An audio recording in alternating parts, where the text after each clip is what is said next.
Hello, everybody. Welcome back to the Fruin Driving Experience. My name is Mac, and welcome to the workshop, aka the garden shed, which isn't the best, but hey, we're here to work with what we got. So this is as good as it's going to get right now, and we're going to go with it. But there's a lot of cool things in a garden shed. I mean, we got a lawnmower and like a ladder and like a weed eater, all of which those things we can't use in racing, but they're there. Anyways, this is the cart, number 49F. This is what we're going to be running this year. It is a brand new, I'm just kidding.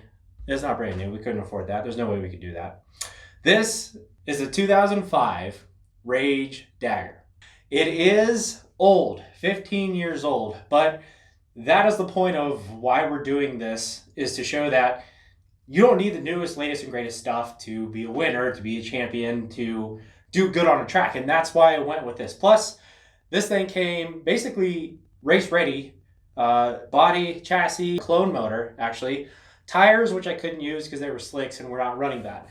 But like I said, it came with a clone motor. So later on down the line, if we ever wanted to switch over to the clones, we could actually. All I'd have to do is just send the motor in to get the updates done, and we would have a perfectly good clone motor to run. But that's not what we're doing right now.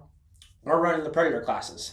So anyways, Rage is a company that I'm not very familiar with. I haven't raced against one that I know of. I don't know a lot about what their chassis are like. The only thing I know about Rage is that they specifically design cage carts.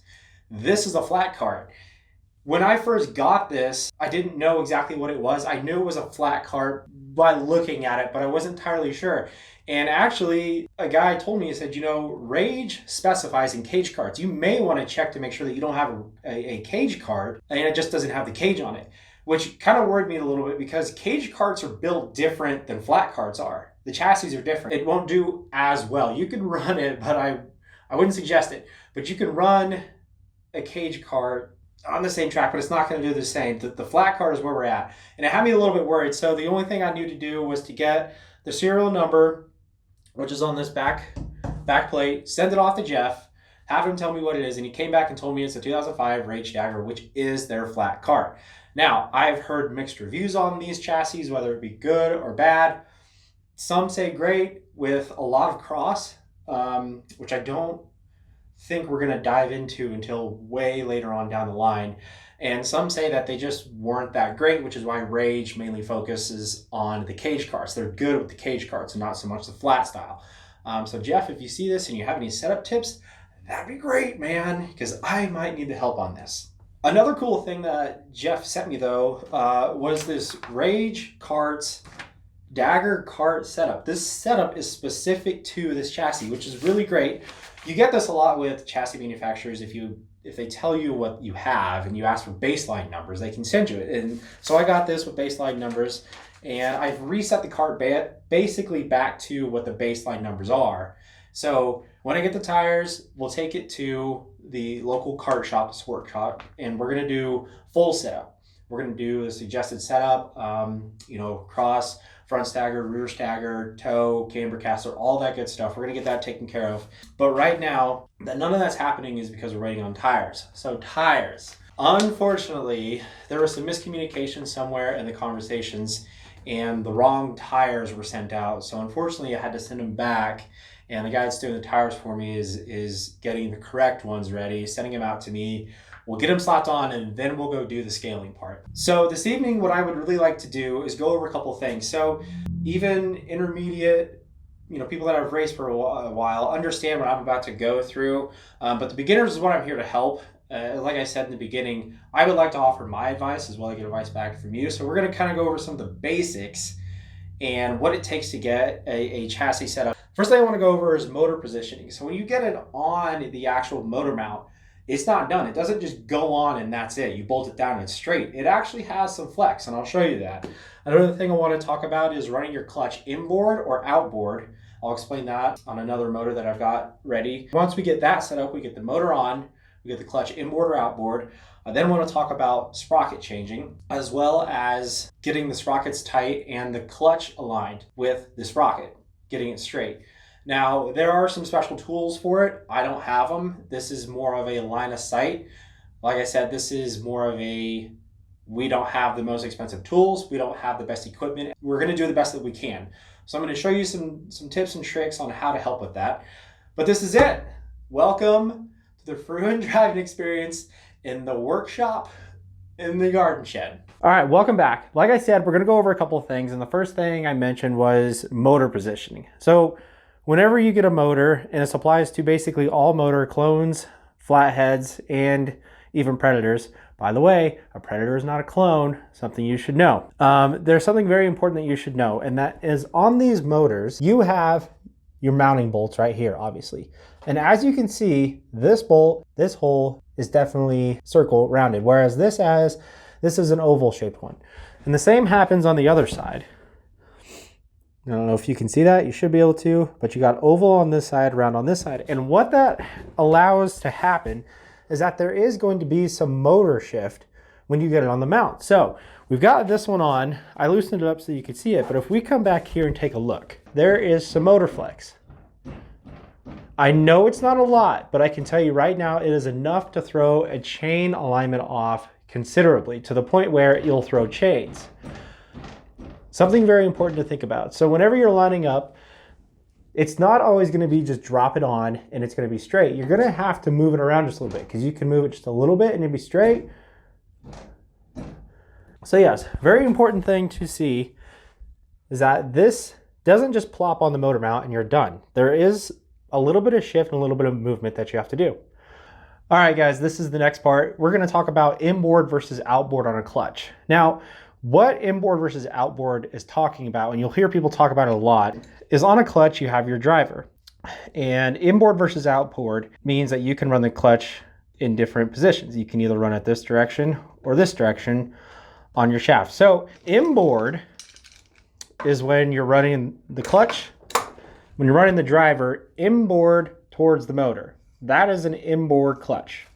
Outboard is the opposite, obviously. You're running an outboard clutch where the driver is on the outside. Now, something to remember is that some clutches are specifically designed to run inboard versus outboard. So check this out. This guy, as you can probably see, is not going all the way flush with the end of the crankshaft. And that is because this clutch is flush against the motor right now. This clutch is designed to run inboard. And here we are. We are now flush, and it is ran inboard. So that is the difference between inboard versus outboard. All right, moving on to the next part is sprocket changes. So whenever you do sprocket changes, there's a couple things to note for the beginners. And first thing right out of the gate is that every sprocket has its number, and most likely some of them have their actual pitch, whether it be 35 or 219. This one unfortunately doesn't, but everyone will have their number. And I don't know if you can see this, but this is a 61. No specific reason we're using it. It was just the one that was on there. Another notable thing is Horseman's really good with this, is that they usually will have a mark somewhere on the edges of both of them. And usually that indicates where you line them up. Unfortunately, this one doesn't either, but the way this system works is that it has numbers on both set of sprockets, right there. And where'd the other one go? Right there.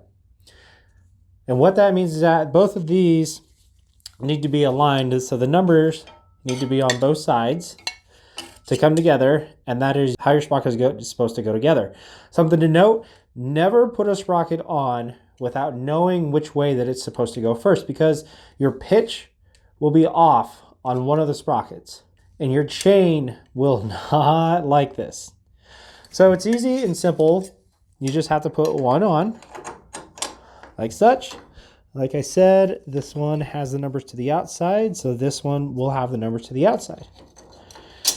Now, it's not as easy as just putting the bolts on and calling it good, because the chain, or the sprocket, still has some flex to it.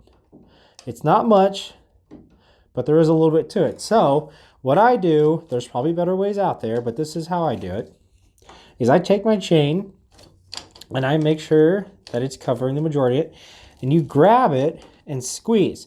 But the way I squeeze it is that you'll see that here are my intersecting lines of where they split. The way I do it is I find the top or bottom of one, and I squeeze it really, really hard, and then kind of rock it back and forth a little bit so that it seats itself. After you do that, you put your spacer on. There's a spacer that goes on here. If you're using it, some people don't use anything and just run open chain. I'm running a sprocket guard, so there's a spacer that goes on here, and then your other side of this big sprocket guard. So what you'll do is you put those on, clamp it down tight like this, and then you'll start working your bolts in. And what I do is I just kind of rock it back and forth. I do not get them tight, I just get them snug a little bit. And you go opposite of each one. So this one, to this one, to this one, to this one, to this one, to this one, and so on. And that's how I work on getting a chain on. But this was mainly to go over how a sprocket change is done. And the main key points, like I said, is find either a nick or a mark that tell you where they align. Numbers can be on the same sides, or if you're good with your eyeball and are keen about it, you can go back and forth with it and you can look at where the splits meet and you can tell whether or not if it's correct or not, because you'll see it doesn't form a good groove. It'll have a jagged little groove or something just is misaligned, but you can usually tell. But that is the easiest way to do a sprocket change. Now there are some really cool quick hub, quick change that basically pins that just pull out. They pull out, you change your sprocket out and push your pins back in, and that's done. Really cool. Can't afford it, not gonna buy it. So this is the basic 101 of changing a sprocket and then getting it tight and then bolting it back down. All right, welcome back to the final part. We are gonna go over chain alignment. So there's a lot that can go into chain alignment, and there's a lot of tools that can be used for chain alignment, but we're gonna do it the way that I know how to do it, just by hand and by eyesight, and you can get a really good feel for it. So I'm gonna show you basically what I'm talking about. So first off, I went ahead and did an inboard design. I needed to do an inboard design because Outboard was not gonna work with this. What happens here is when you get your chain on, you can be all sorts of wonky, and you don't want that, because it's drag, and any kind of drag that you have, drag is slow. As they say, loose is fast. So basically what you need to do is you need to get it eyeballed, basically kind of just one eye it and just kind of get it close to where you think. And then here's the trick that I use in order to help me figure out if I'm straight or not. So I come down here and I actually push the chain tight. See how you're getting it tight down there? And then I'll come back here and I'll just eyeball it, and I'll move the sprocket around, whether it needs to go left, right, whichever way, and just keep on eyeballing it. Just keep on getting it close and close until finally where it is, it's straight. It's difficult to explain because you can actually be cockeyed and the chain looks straight. You can actually have your sprocket over a little bit, and because the chain is feeding back to the actual driver, it looks straight, but it's not. It can be a little bit cockeyed, so you have to watch out for that. But this is actually really good right here. And that's where I'm gonna leave it at. We've gone over a lot of things, I know, but that's just to show you that this can be done without the professional tools. It's not gonna be perfect, but it's gonna be very good and very, very close. Close enough that for local level is gonna be loose enough, because loose is fast. So if you have any questions, let me know. The next thing I'm going to be doing is actually swapping out fuel line. I use this cheap fuel line just to get the motor up and running and do dyno as well as the other motor, but we're gonna be swapping this out. There's some special fuel line that we're gonna be using that doesn't get hard, and I'll explain that more in the next video. But for now, that's gonna be it for tonight. So welcome to the workshop, AKA the garden shed. Thanks for coming along. Thanks for being patient with me. And I'll see you in the next one. See you guys.